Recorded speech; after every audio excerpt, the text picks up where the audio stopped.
Азыр сууга чөккөн адамды биринчи алгачкы медициналык жардамды көрсөтөбүз. Бул эми алгачкы медициналык жардамды ар бир куткаруучу жада калса ар бир жаран билиши шарт болот, билиши милдет. Ошон үчүн башка бир аймакта сөзсүз куткаруучу эмес, ар бир жаран кантип чөккөн адамга биринчи жардам көрсөтөт. Мен азыр сиздерге көрсөтүп берем азыр. Суудан алып чыкканда сөзсүз сууга чөккөн адамды тизесине отургузуп, башын ылдый кылабыз дагы, бетин ушул бойдо эмес, бетин мындай бир аз түзөбүз да, мына жердеги каналдар ачылыш керек. И мына белден баштап уже ылдыйга карап катуу түрдө сүрөбүз. Ошондо өпкөдөгү суулар ооздон чыгат. Эгер мына ушул бойдон кылатырган болсо, адам өзү кайра кыйнала берет. Ошондуктан башты сөзсүз өйдөгө каратып туруп, бир аз буту өйдөрөөк кылып, башын жерге бир аз тийгизбей, ылдыйдан биринчи жардам. Андан кийинкиси, эгер бул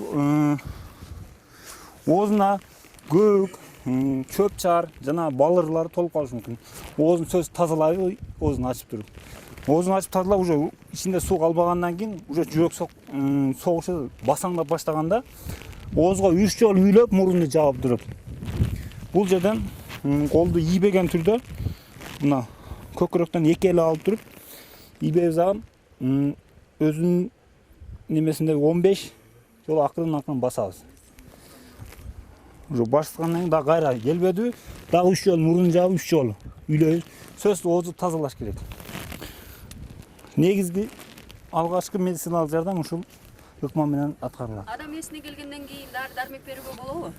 Адам эсине келгенден кийин буга сөзсүз ысык суюктук бериш керек. Ысык чай, компот,